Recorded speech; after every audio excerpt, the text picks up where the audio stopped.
네, 시청자 여러분 반갑습니다. 뉴스 더 개벽입니다. 세계 곳곳에서 발생한 개벽 소식 전해드리겠습니다. 중국이 궤도급 로켓의 1단 추진체를 발사 후 해상에서 회수하는 데 처음으로 성공했습니다.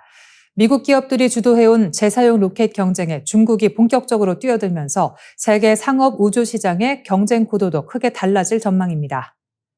중국 국유 우주기업 중국항천과기집단 CASC는 지난 7월 10일 낮 12시 15분 중국 하이난성 상업우주발사장에서 창정 10B Y1 로켓을 발사했습니다. 로켓은 탑재 위성을 예정된 궤도에 올렸으며 분리된 1단 추진체는 수직으로 하강해 해상 회수선 링항저호에 설치된 그물망에 포획됐습니다. 중국이 궤도급 로켓의 추진체를 통제된 방식으로 회수한 것은 이번이 처음입니다.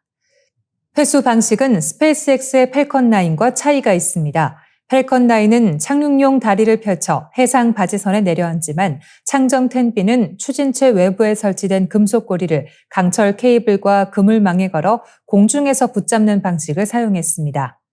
중국 당국은 로켓 추진체를 그물망으로 포획한 사례가 세계 최초라고 밝혔습니다. 그물망 방식은 무거운 착륙다리를 탑재하지 않아도 돼 로켓의 구조를 단순화하고 무게를 줄일 수 있습니다.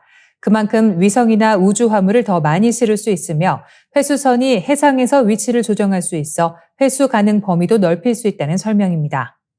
링항저호는 길이 144m, 폭 50m 규모로 로켓 회수를 위해 제작된 전용 해상 플랫폼입니다. 높이 약 63m인 창정 10B는 2단 로켓으로 저궤도에 최대 16톤의 화물을 운반할 수 있습니다. 1단은 등유와 액체 산소, 2단은 액체 메탄과 액체 산소를 추진제로 사용합니다. 중국은 이번 비행을 통해 엔진 재점화와 고속 하강 제어, 정밀 유도와 해상 포획 기술을 검증했다고 밝혔습니다. 다만 추진체를 회수한 것만으로 완전한 재사용이 입증된 것은 아닙니다.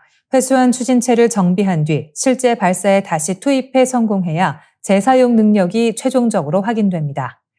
중국은 이번에 회수한 추진체를 점검해 2026년 말 이전에 다시 발사할 계획입니다. 이번 성공으로 중국은 미국에 이어 궤도급 로켓 추진체의 제어 회수 능력을 확보한 두 번째 국가가 됐습니다. 이 기술은 위성 발사 비용을 낮추고 대규모 저궤도 통신위성을 빠르게 배치하는 데 활용될 수 있습니다. 창정 10B에서 검증된 회수 기술은 향후 유인 달 탐사와 차세대 발사체 개발에도 적용될 전망입니다. 일론 머스크 스페이스X 최고 경영자가 스페이스X의 가치가 장차 지구 전체의 경제적 가치를 넘어설 수 있다고 주장했습니다. 머스크는 소셜미디어 X에 우리가 목표를 달성한다면 스페이스X는 지구상의 나머지를 모두 합친 것보다 더 큰 가치를 갖게 될 것이라고 밝혔습니다. 이 같은 발언은 단순히 로켓 발사 기업의 성장을 의미하는 것이 아닙니다. 머스크가 제시한 장기 목표는 스타링크 위성통신과 재사용 로켓, 우주 인공지능 데이터 센터를 넘어 달과 화성의 대규모 도시를 건설하고 태양계의 에너지와 자원을 산업화하는 것입니다. 그는 향후 10년 안에 수만 명을 달 기지로 보내고 2, 3년 안에는 달 유인 비행을 시작하겠다는 구상도 내놓았습니다. 머스크는 달에 식량과 에너지, 생활시설을 자체적으로 공급하는 자급자족형 도시를 건설해 사람들이 영구 이주하거나 휴가를 보낼 수 있도록 하겠다고 설명했습니다. 다만 달에 도시를 건설하는 것과 화성의 환경을 지구처럼 바꾸는 테라포밍은 기술적 난도가 다른 만큼 단기간에 실현될 계획이라기보다 장기적 비전에 가깝습니다.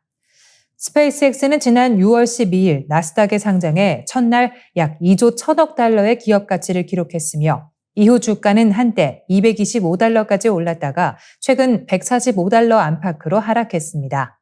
현재 기업 가치는 약 2조 달러 수준으로 추산됩니다. 월가의 전망은 크게 엇갈립니다. 비관적인 시나리오에서는 스타쉽 개발 지연과 막대한 투자비를 이유로 주가가 75달러까지 떨어질 수 있다는 분석이 나왔습니다. 반면 스타쉽과 스타링크, 우주 기반 AI 사업이 성공할 경우 주당 900달러, 기업 가치 12조 달러까지 가능하다는 전망도 제시됐습니다. 애널리스트들의 평균 목표 주가는 약 240달러입니다. 머스크의 주장은 인류가 지구의 에너지만 사용하는 문명을 넘어 태양 에너지를 본격적으로 활용하는 카르다쇼프 2단계 문명으로 진입해야 한다는 구상과 연결됩니다. 그러나 스페이스X가 실제로 지구 전체보다 큰 가치를 갖기 위해서는 스타쉽의 완전한 재사용과 우주 운송비 절감, 달 화성 도시 건설, 우주 에너지 산업이라는 전례 없는 과제를 모두 현실로 만들어야 합니다. 지진과 홍수 같은 대형 재난 현장에서 사람 대신 무너진 건물 틈과 침수 구역을 수색할 수 있는 수륙 양용 사이보그 바퀴벌레가 개발됐습니다. 싱가포르 난양공대와 일본 와사다대 공동연구진은 살아있는 바퀴벌레의 전자장치와 초소형 잠수복을 결합한 새로운 재난수색 기술을 국제학술지 네이처 커뮤니케이션즈에 발표했습니다. 사이보그 곤충은 살아있는 곤충의 뛰어난 이동 능력에 인간의 원격 조종 기술을 결합한 장치입니다. 연구진은 몸 길이가 약 10cm에 이르는 마다가스카르 휘파람 바퀴벌레를 활용했습니다. 몸집이 커 배터리와 제어 장치, 센서 등을 등에 싣고도 비교적 원활하게 움직일 수 있기 때문입니다. 조종 방식도 독특합니다. 바퀴벌레의 오른쪽 더듬이에 전기 자극을 주면 바퀴벌레는 오른쪽에 장애물이 있다고 판단해 왼쪽으로 방향을 틉니다. 반대쪽 더듬이를 자극하면 오른쪽으로 움직입니다. 연구진은 이 원리를 이용해 바퀴벌레를 원하는 방향으로 원격 조종합니다. 기존 사이보그 바퀴벌레는 건물 잔해처럼 좁고 복잡한 공간을 통과하는 데에는 뛰어났지만 물에 빠지면 호흡할 수 없다는 한계가 있었습니다. 재난 현장에서는 수도 간 파손이나 폭우로 잔해 내부가 물과 진흙에 잠기는 경우가 많아 실제 구조 활동에 제약이 컸습니다. 연구진은 이 문제를 해결하기 위해 바퀴벌레 몸통의 약 3분의 1을 감싸는 부드러운 실리콘 잠수복을 제작했습니다. 잠수복 안에는 과산화수소와 이산화망간이 들어있습니다. 두 물질이 반응하면서 산소를 만들고 생성된 산소는 4개의 가느다란 관을 통해 바퀴벌레의 숨구멍인 기문으로 직접 전달됩니다. 잠수복을 입은 바퀴벌레는 물속에서 최대 3시간 동안 호흡하며 움직일 수 있었습니다. 지상에서는 초당 8.7cm, 물속에서는 초당 7.8cm로 이동해 수중에서도 속도가 크게 떨어지지 않았습니다. 연구진은 향후 카메라와 생체 신호 센서, 위치 추적 장치, 자율 내비게이션 기술을 추가할 계획입니다. 사람이 들어가기 어려운 침수된 건물 잔해와 배수관, 터널을 수색하고 생존자의 체온이나 움직임을 감지하는 구조 장비로 활용한다는 구상입니다. 이 잠수복 기술은 메뚜기와 딱정벌레처럼 비슷한 호흡 구조를 가진 다른 곤충에도 적용될 수 있습니다. 작은 생명체의 생존 능력과 첨단 전자기술이 결합하면서 재난구조 로봇의 개념도 새롭게 바뀌고 있습니다. 영화 매트릭스의 주인공 네오는 빨간 약을 삼킨 뒤 자신이 현실이라 믿었던 세계가 뇌에 전달된 전기 신호였다는 사실을 깨닫습니다. 몸은 캡슐 속에 누워 있었지만 의식은 도시를 걷고 싸우고 사랑했습니다. 영화 속 상상이 이제 뇌와 컴퓨터를 직접 연결하는 뇌 컴퓨터 인터페이스, BCI 기술을 통해 현실로 다가오고 있습니다. 메타는 6월 29일 사람의 뇌 활동을 실시간으로 분석해 입력하려는 문장을 텍스트로 변환하는 비침습형 BCI 기술 브레인 투 커티 버전 2를 공개했습니다. 뇌에 전극을 심는 수술 없이 자기 뇌 자동, MEG 신호만으로 문장을 복원하는 기술입니다. 연구진은 자원자 9명에게 각각 10시간 동안 MEG 장비를 착용하게 하고 22,000여 개의 문장을 입력하는 동안 발생한 뇌 신호를 수집했습니다. 기존 방식처럼 사람이 복잡한 신호 처리 과정을 설계하지 않고 딥러닝이 원시 뇌 신호를 직접 분석하는 종단 간 AI 구조를 적용했습니다. 여기에 대형 언어 모델을 뇌 신호 데이터에 맞춰 미세 조정해 문장의 의미와 단어의 연결관계를 추론하도록 했습니다. AI 에이전트가 해독 프로그램을 반복적으로 수정하고 최적화하는 자동 개발 방식도 활용됐습니다. 그 결과 평균 단어 오류율은 39%로 나타났습니다.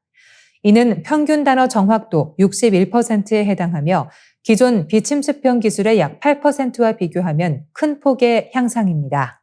가장 성능이 높았던 참가자는 정확도 78%를 기록했고 전체 문장의 절반 이상을 단어 1개 이하의 오류로 복원했습니다. 메타는 비침습형 기술이 수술을 전제로 한 뇌 임플란트의 성능에 가까워지고 있다고 평가했습니다. 다만 머릿속 생각을 아무 조건 없이 읽는 기술은 아닙니다. 사용자가 실제로 문장을 입력하려는 상황에서 발생하는 뇌 활동을 분석한 것이며 대형 MEG 장비가 필요해 당장 가정이나 병원에서 사용하기는 어렵습니다. 또 참가자별로 오랜 학습 데이터가 필요하다는 점도 해결해야 할 과제입니다. 침습형 BCI 분야에서는 일론 머스크가 설립한 뉴럴링크가 앞서가고 있습니다.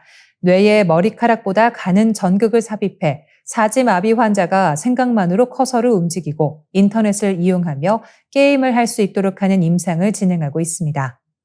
경쟁사 패러드로믹스도 421개의 미세 전극으로 뉴런 신호를 읽어 문자와 합성 음성으로 바꾸는 무선 장치를 환자에게 이식했습니다. 메타는 이번 연구를 디지털 브레인 프로젝트의 일부라고 밝혔습니다. 뇌활동 학습 모델과 대규모 신경 데이터 처리 플랫폼, AI 평가 체계를 함께 개발하고 있으며 연구 코드와 데이터도 공개할 계획입니다. 뇌 손상이나 류게릭병, 척수 손상으로 말과 움직임을 잃은 환자들이 수술 없이 의사소통 능력을 회복할 수 있는 가능성이 한층 커지고 있습니다. 영화 매트릭스가 기계에 갇힌 인간을 그렸다면 현실의 BCI는 기계를 통해 인간이 세상과 다시 연결되는 길을 열고 있습니다. 뉴스 더 개벽 여기서 마치겠습니다. 시청해 주셔서 고맙습니다.